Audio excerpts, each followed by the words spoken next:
Don Juan, ¿cómo está? Estamos al aire, César.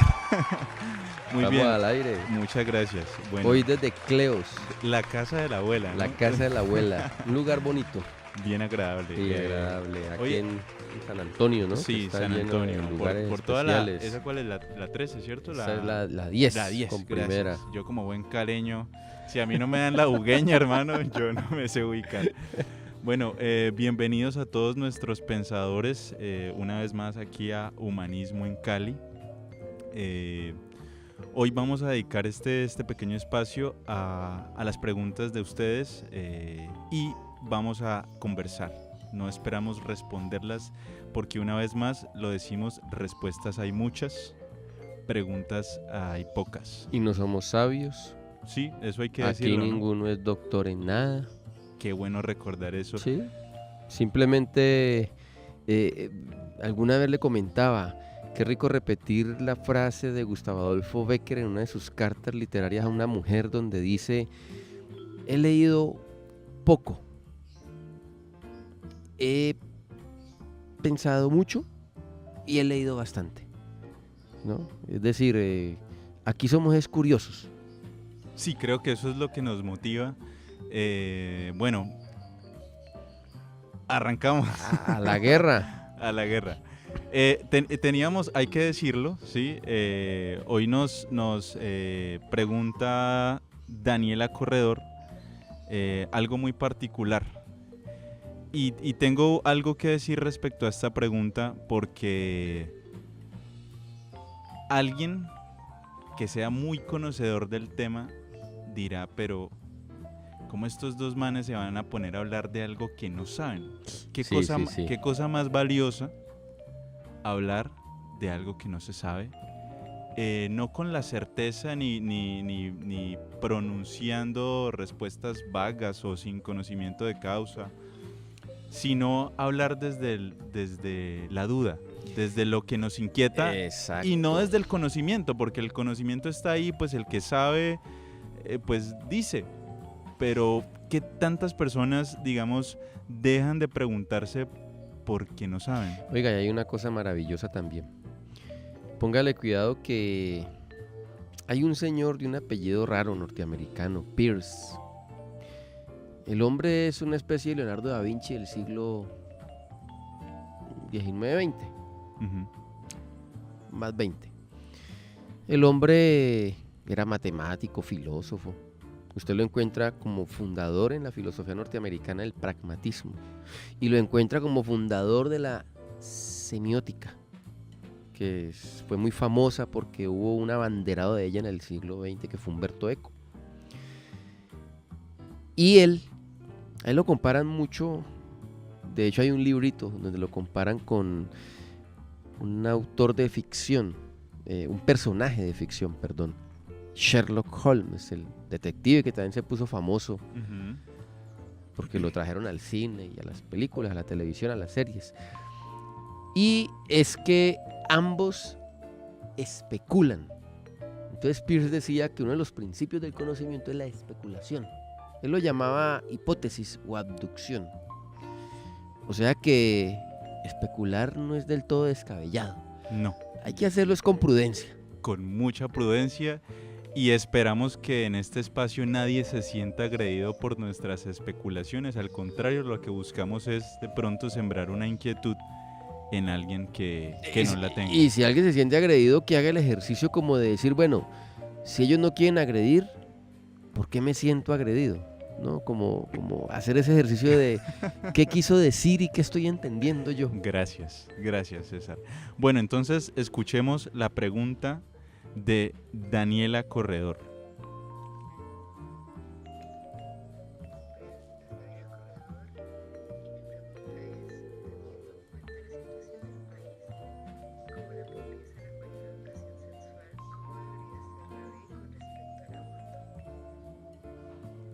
Bueno, ahí fue madre, una bomba, ¿no? Sí, Se escucharon los cristales romperse Sí. a los lados. Bueno, El tema es delicado. El sí, tema es delicado, hay que hablar con mucha prudencia, diría yo. Con mucha prudencia. Yo debo decir que no sé mucho respecto a lo que pasa a nivel internacional, respecto a la ley del aborto, y lo que un radioescucha esperaría sería que el locutor sepa todo sobre eso. Sí, no, pero afortunadamente lo dijimos desde el principio. Uy, sí, porque bueno, eso es importante. Sobre lo que quiero llamar la atención es que es un tema, digamos, de actualidad, ¿sí? Principalmente de actualidad, pero frente a este tema, y quiero decirlo porque sucede mucho en mis clases de cultura, donde los estudiantes manifiestan, hacen preguntas o hacen comentarios sobre temas de actualidad, por ejemplo, como este de la ley del aborto y el tema del aborto en general.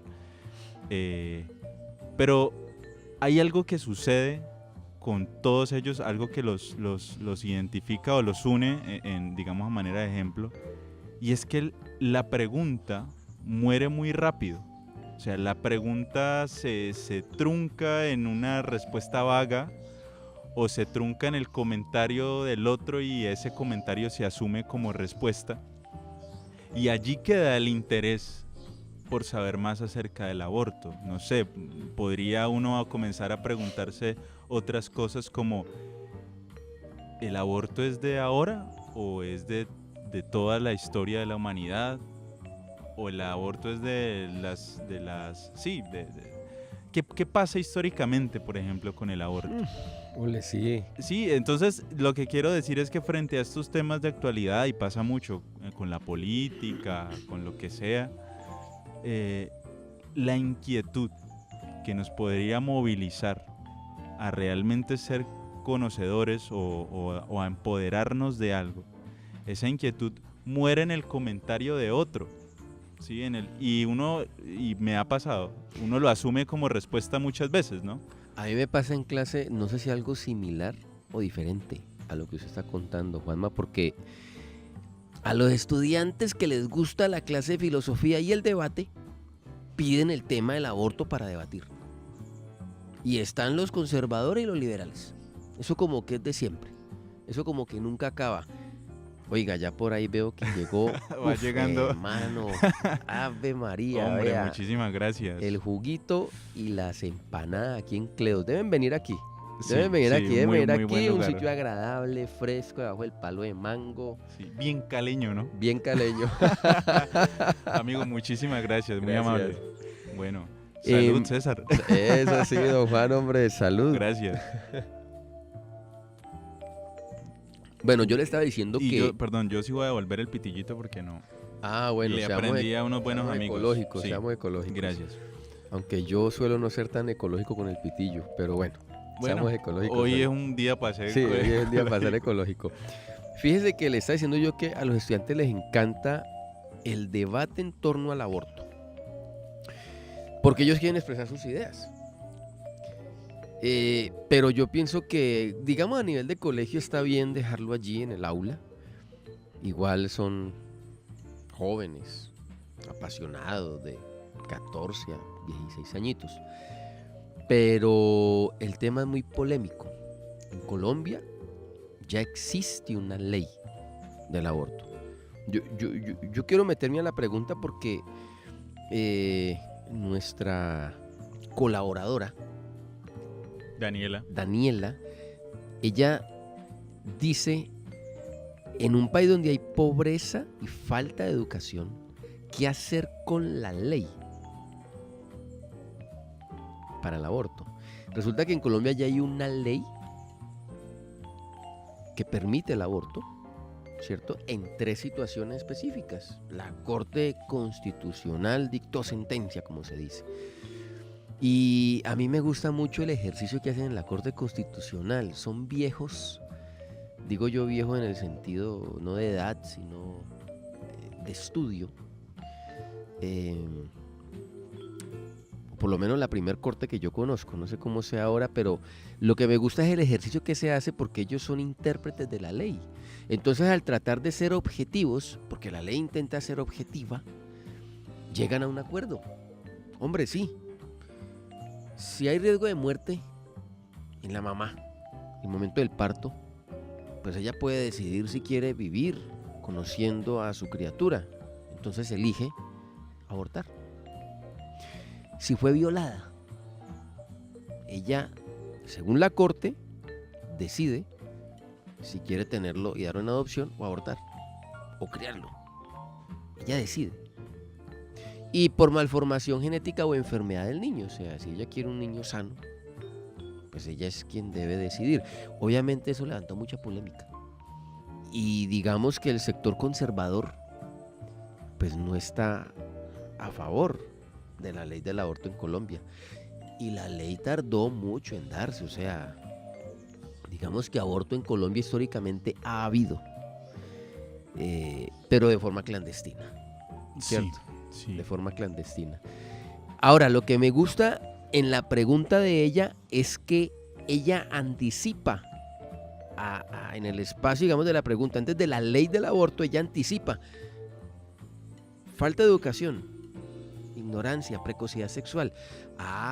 Entonces ahí es donde dice uno, bueno, ¿era que ella está pensando o me genera a mí esa duda o esa interpretación?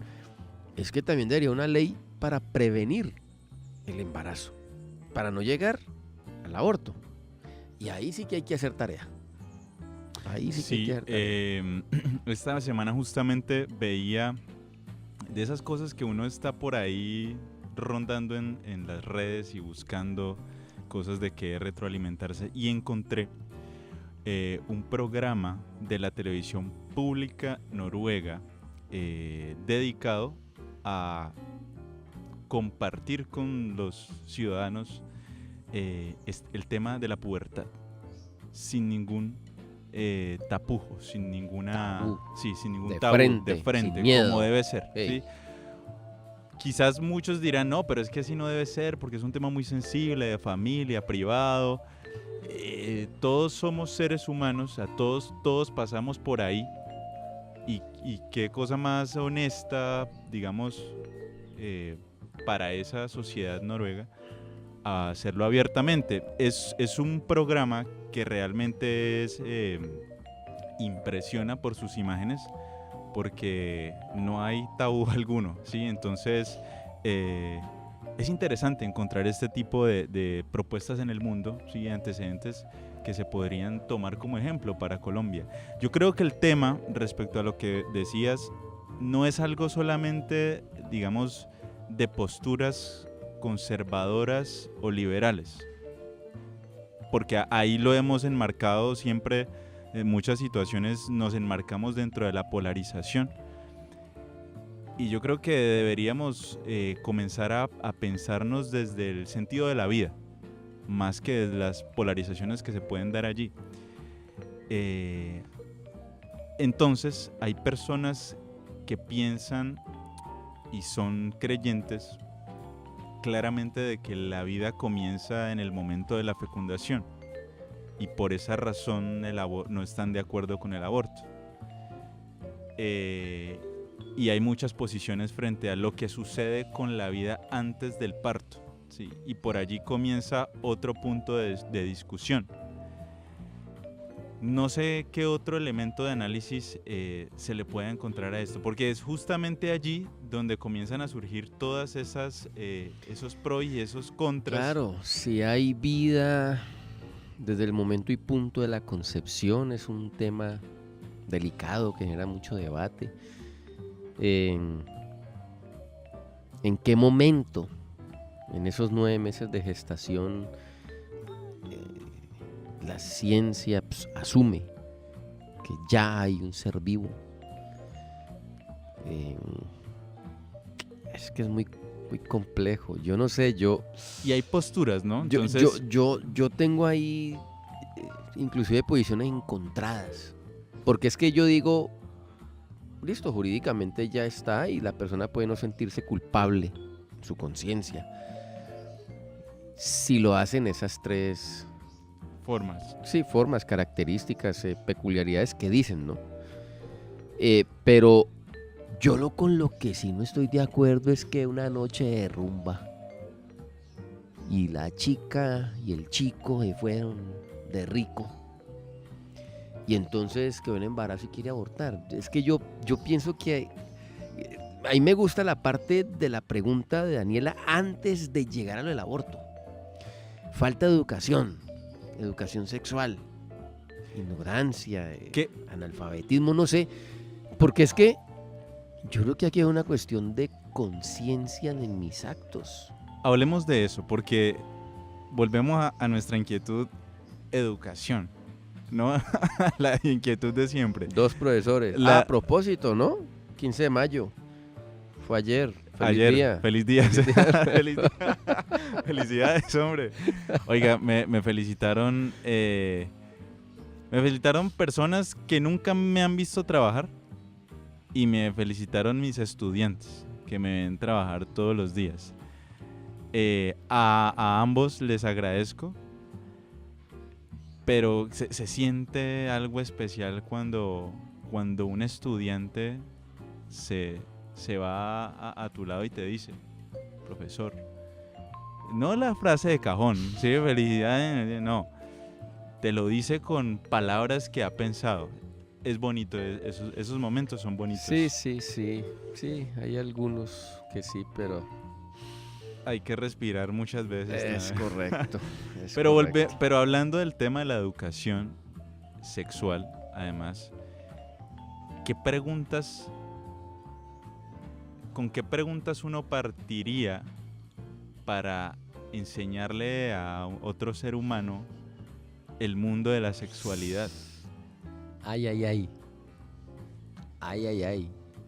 Qué bueno dejar eso abierto para que los oyentes hagan preguntas, ¿no? Bueno, pueden comentar en la publicación, allí abajo pueden dejar todos los comentarios. ¿Qué preguntas se haría alguien que...? Yo creo que, mire que es que surgen cosas, mire, empezamos con una pregunta que habla acerca del aborto y la ley del aborto. Eso nos llevó a hablar de la Corte Constitucional y nos llevó a hablar de la educación sexual. Y yo metí el tema de la conciencia, es decir, la libertad y la responsabilidad frente a la libertad.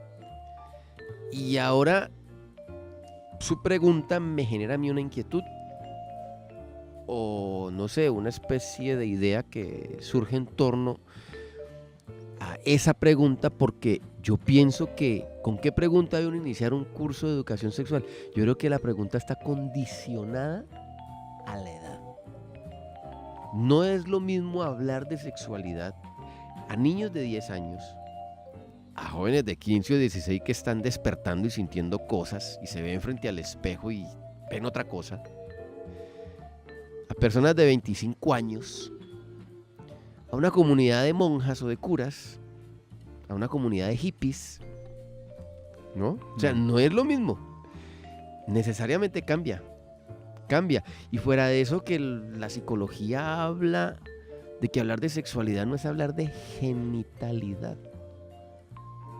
O sea que hay que hacer también como diferenciaciones. Pero la cosa es única. La sexualidad, mi cuerpo, mi relación amorosa con otra persona, ¿no? Ahí. Bueno, no sé si la amorosa. Bueno, no. Para que vea, pues. Para que vea. Sí, yo. Sí, mi relación sexual. Corporal. Sí, Bueno, sudor. Sí. Jugos. ¿Será que muy besos?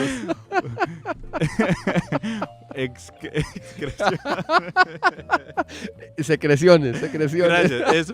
Perdón, sí. No, las expresiones dejémoslas para el sanitario. En algunos casos se llega allá. Claro, es que ese es... También No.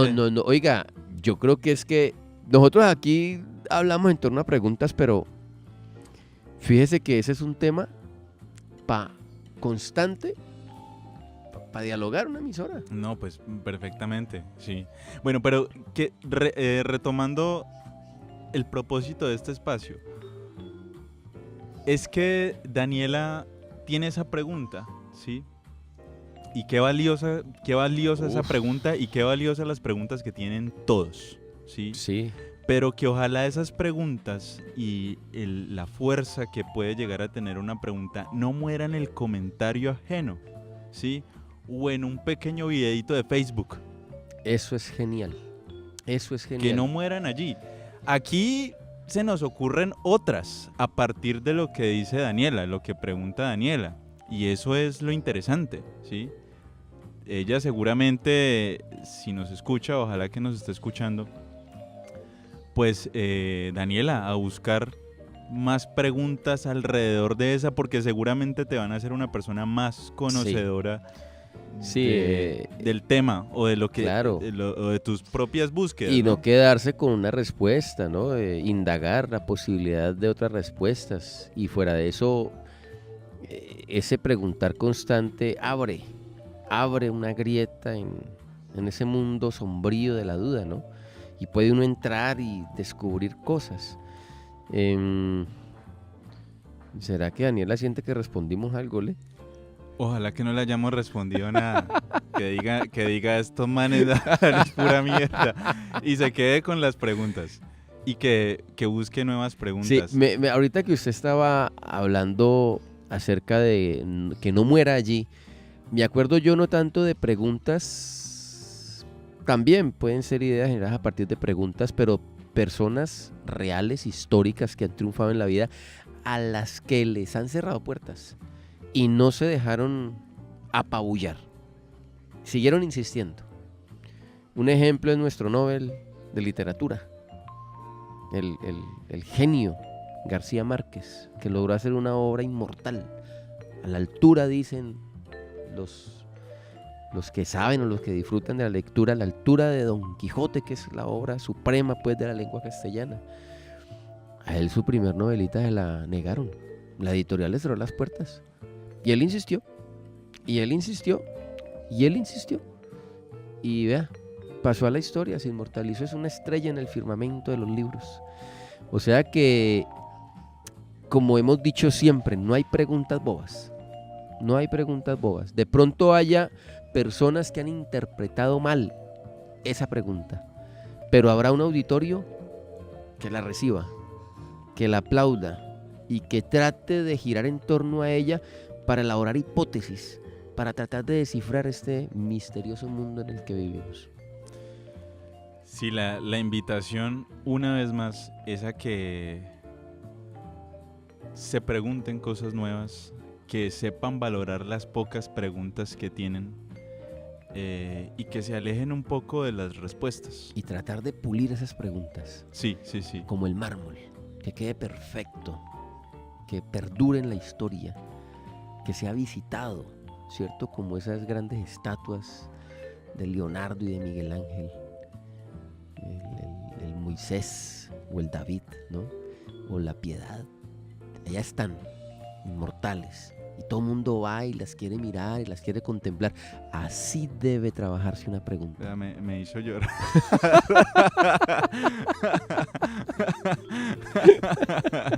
Bueno, César, en tus lecturas, ¿qué se te ocurre para Daniela? Ay. Usted lanzó esa quemarropa.